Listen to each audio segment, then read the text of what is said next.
Assalamualaikum warahmatullahi wabarakatuh. Perkenalkan, nama saya Muhammad Rizky Rahmanto. Saya dari kelas SI 403 jurusan PJJ Sistem Informasi. Di mata kuliah Sistem Informasi Akuntansi ini saya akan menjelaskan materi tentang pengauditan sistem informasi berbasis komputer. Definisi audit. Apa sih audit itu? Pengauditan atau auditing secara objektif memperoleh dan mengevaluasi bukti mengenai asersi tentang tindakan-tindakan dan kejadian ekonomi untuk memastikan derajat kesesuaian antara asersi tersebut dengan kriteria yang sebelumnya telah ditetapkan. Lalu ada yang namanya pengauditan internal atau biasa kita sebut dengan internal auditing.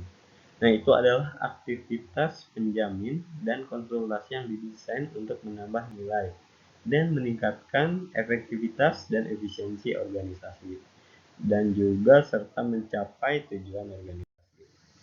Lalu di sini ada sifat pengauditan ya. Yang pertama itu perencanaan audit.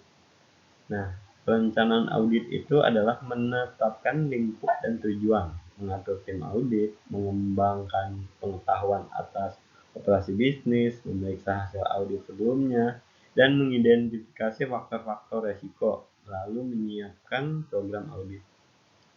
Lalu yang kedua ada pengumpulan bukti audit.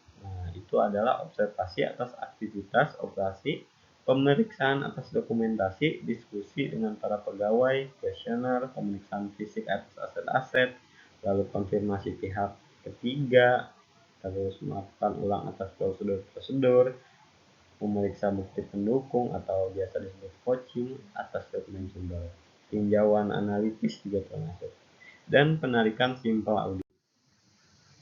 Maksudnya sampel audit. Lalu ini masih lanjutan yang tadi. Ketiga itu ada evaluasi atas bukti audit. Itu adalah menilai kualitas pengendalian internal. Menilai di sini adalah keterandalan informasi. Lalu menilai kinerja pengoperasian, mempertimbangkan kebutuhan akan bukti tambahan, dan mempertimbangkan kebutuhan akan bukti tambahan yang seperti tadi disebutkan. Lalu mempertimbangkan faktor-faktor risiko, mempertimbangkan faktor-faktor materialitas, dan mendokumentasikan temuan-temuan audit tersebut. Dan yang keempat ini ada mengomunikasikan hasil audit. Itu adalah memformulasikan kesimpulan audit, mengembangkan rekomendasi bagi manajemen, lalu menyiapkan laporan audit, lalu selanjutnya menyajikan hasil audit ke manajemen.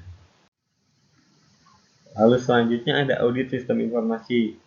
Yang pertama itu kita apa sih tujuannya? Tujuan dari sebuah audit sistem informasi adalah untuk memeriksa dan mengevaluasi pengendalian internal yang melindungi sistem. Lalu apa sih yang perlu diperhatikan oleh auditor sistem informasi dalam melakukan audit sistem informasi? Di sini ada berbagai hal ya. Yang pertama itu ketentuan keamanan untuk melindungi peralatan komputer, program komunikasi, dan data-data dari akses modifikasi atau penghancuran yang tidak diotorisasi. Lalu selanjutnya ada pengembangan dan akuisisi program dilakukan sesuai dengan otoritas umum dan spesifik manajemen. Lalu selanjutnya yang ketiga itu ada modifikasi program mendapat otorisasi dan persetujuan manajemen. Lalu ada memprosesan transaksi file, laporan, catatan, dan catatan komputer lainnya tepat dan harus lengkap. Lalu selanjutnya ada data sumber yang tidak diotorisasi dengan benar atau diidentifikasi dan ditangani berdasarkan kebijakan manajerial yang telah ditentukan sebelumnya. Lalu selanjutnya ada file-file data komputer tepat, lengkap, dan rahasia. Ketiga itu harus ada ya. Lalu selanjutnya itu perangkat lunak audit. Yang pertama itu CAATS atau biasa kepanjangan dari Computer Assisted Audit Technique. Ini tuh merupakan perangkat lunak audit yang menggunakan spesifikasi yang disediakan oleh auditor untuk apa? Untuk menghasilkan sebuah program untuk menjalankan fungsi audit. Lalu selanjutnya beberapa penggunaan yang lebih penting atas CAATS tadi ya. Yang pertama adalah meminta file data untuk memuat catatan yang memenuhi kriteria tertentu. Lalu kedua membuat, memperbarui, membandingkan, mengunduh, dan menggabungkan file. Lalu selanjutnya itu merangkum, menyortir, dan menyaring data. Nah, selanjutnya lagi mengakses data dalam format yang berbeda dan mengubah data ke dalam sebuah format umum. Nah, tadinya format yang berbeda menjadi sebuah format yang umum gitu. Lalu selanjutnya menguji catatan-catatan atas kualitas, kelengkapan, konsistensi, dan kebenaran. Lalu selanjutnya lagi membagi catatan nih, di sini berdasarkan tingkatan, memilih dan menganalisis sampel statistis maksudnya. Lalu selanjutnya pengujian atas risiko tertentu dan mengidentifikasi bagaimana pengendalian atas risiko tersebut. Lalu lanjutan yang tadi selanjutnya ada melakukan perhitungan, analisis statis, dan operasi matematis lainnya. Lalu ada melakukan pengujian analitis seperti analisis rasio dan tren. Mencari pola data yang tidak diduga sebelumnya atau tidak dijelaskan yang mungkin mengidentifikasikan penipuan. Nah, lalu selanjutnya itu mengidentifikasi kebocoran finansial, ketidakpatuhan atas kebijakan. Itu kan sering terjadi ya, dan kesalahan pengolahan data. Nah, ini itu cukup fatal ya. Lalu selanjutnya merekonsiliasi perhitungan fisik dengan jumlah yang dikomputasi, menguji ketepatan kasir atas perluasan dan saldo, lalu menguji item-item salinannya.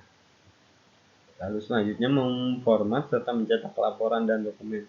Nah, laporan dan dokumen itu harus berupa hard copy ya, harus berupa cetak.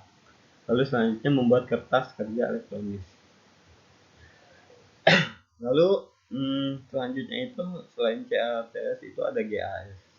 GAS itu apa sih? GAS itu Generalist Audit Software. Nah, itu tuh merupakan perangkat lunak audit yang menggunakan spesifikasi yang disediakan oleh auditor untuk menghasilkan sebuah program untuk menjalankan fungsi audit. Lalu selanjutnya itu ada audit operasional SIA. Nah, yang tahap pertama itu adalah perencanaan audit. Lalu pengumpulan bukti. Itu tuh termasuk aktivitas-aktivitas sebagai berikut. Nah, aktivitasnya itu ada berbagai macam. Yang pertama itu memeriksa kebijakan dan dokumen pengoperasian. Lalu selanjutnya itu mengonfirmasi prosedur-prosedur dengan manajemen dan personel pengoperasian. Selanjutnya mengobservasi fungsi-fungsi dan aktivitas-aktivitas pengoperasian. Lalu selanjutnya itu memeriksa rencana serta laporan finansial dan pengoperasian. Lalu menuju ketepatan atas informasi pengoperasian. Dan selanjutnya menguji pengendalian. Di sini itu kita coba terangkan ya contoh dari implementasi pengauditan sistem informasi berbasis komputer ini. Yang pertama itu perencanaan dan persiapan audit. Nah, itu adalah contoh implementasi juga. Lalu bawahnya masih banyak nih. Yang kedua ada pengumpulan data dan informasi. Yang ketiga evaluasi pengendalian internal. Yang keempat pengujian substantif, dan yang kelima ya penilaian risiko dan dampak. Keenam pelaporan temuan dan rekomendasi, dan ketujuh tindak lanjut dan pemantauan. Nah, di sini saya juga akan memberi contoh kasus penerapannya ya. Jadi di sini itu menggambarkan perusahaan kita sebut perusahaan X ingin memastikan bahwa sistem informasi kepegawaiannya aman dan berjalan efisien. Nah, untuk sistem informasi kepegawaiannya aman dan berjalan efisien itu harus apa aja sih penerapannya yang harus kita lakukan? Di sini ada beberapa. Yang pertama itu yang harus kita lakukan adalah perencanaan dan persiapan. Nah, auditor menentukan lingkup audit yaitu mengevaluasi keamanan dan efisiensi sistem informasi pegawai perusahaan X. Lalu yang kedua itu pengumpulan data. Yang ketiga ada evaluasi pengendalian. Yang keempat pengujian substantif. Nah, cukup sekian dari saya. Kita mengambil referensi ini dari beberapa sumber ya, ada 3 sumber.